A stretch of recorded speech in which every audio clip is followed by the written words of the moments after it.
ఇవాళ కొరమేను చేపల కర్రీ వండుతున్నానండి. కొన్ని పీతలు కూడా తెచ్చారు. అయితే దానికి బాగా క్లీన్ చేసి ఉప్పు కారం పసుపు వేసి పట్టించాను. అలాగే ఉల్లిపాయలు కూడా కట్ చేసుకున్నాను, పక్కన పెట్టుకున్నాను. గిన్నె పెట్టుకుని ఆయిల్ పోసుకుని దాంట్లో ఉల్లిపాయ ముక్కలు వేసుకున్నాను. వేసుకుని కొంచెం కరివేపాకు కూడా వేసాను. దాన్ని కొంచెం ఫ్రై అవ్వనివ్వాలి.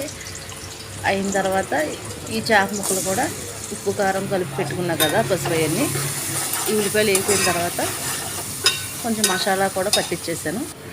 మసాలా కూడా అల్లం వెల్లుల్లి పేస్ట్, పొడి మసాలా, ధనియాలు జీలకర్ర అన్నీ వేసి పట్టించాను. లవంగాలు చెక్క అన్నీ వేసి ఆ మసాలా కూడా ఇందులో వేసుకుంటాం. ముద్ద మసాలాలాగా చేశాను ఇది. దీన్ని కూడా ఇందులో వేసుకుని కొంచెంసేపు ఫ్రై చేయాలని దాన్ని బాగా ఏగనవ్వాలి. కొంచెం ఆయిల్ తేలేటట్టు ఏగనవ్వాలి బాగా. అవి వేగిపోయిన తర్వాత అప్పుడు మనం అన్నీ కలిపి పెట్టుకున్నాం కదా, ఉప్పు కారం పసుపు అన్నీ వేసి. అయితే వేగిపోయిన తర్వాత కొద్దిగా వాటర్ పోసుకున్నాం కింద అడుగంటకుండా. ఈ ముక్కలు అందులో వేసుకున్నా. అందులో వేసుకుని కాసేపు గట్టిగా అటు ఇటు కదుపుకుని తర్వాత కొత్తిమీర కూడా వేసుకున్నాను.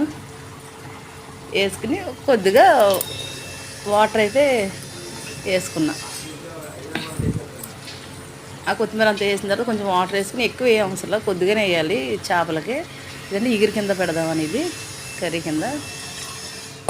పీతలు తెచ్చారు కదా, ఆ పీతలు కూడా నేను ఇంకా వీటిలోని కొద్దిగా మసాలా అట్టి పెట్టి ఉల్లిపాయ ముక్కలు అవన్నీ మిక్సీ పెట్టేసి వీటికి కూడా కొంచెం చింతపండు అది నానబెట్టుకుని దాన్ని పులుసు కింద చేశాను. దాన్ని పులుసు పెట్టామట. దీన్ని కూడా పక్క పొయ్యి మీదే వండేస్తున్నాను ఇంకా స్టవ్ మీద. చేపల కూర అయితే కొంచెం ఉడికితే సరిపోతుంది. కొద్దిగా లైట్గా కొంచెం గ్రేవీలోనే దింపుకుంటున్నాను. దీన్ని ఈరిపోయిన తర్వాత మనం స్టవ్ కట్ చేసుకుంటామే. కొరమేను చేపల కర్రీ చాలా టేస్టీగా ఉంటుందని మీరు కూడా ట్రై చేయండి, బాగుంటుంది. ఈ చేపలు అయితే బాగుంటాయి. పైన ఏంటంటే ఈ చేప ముక్కలకు కూడా ఈయన మొత్తం పిక్ అంతా తీయించుకొచ్చేసాడు తోలుది. అందుకనే అది అలా ఉన్నాయి వైట్గా. అలా ఉంటే మనం తింటా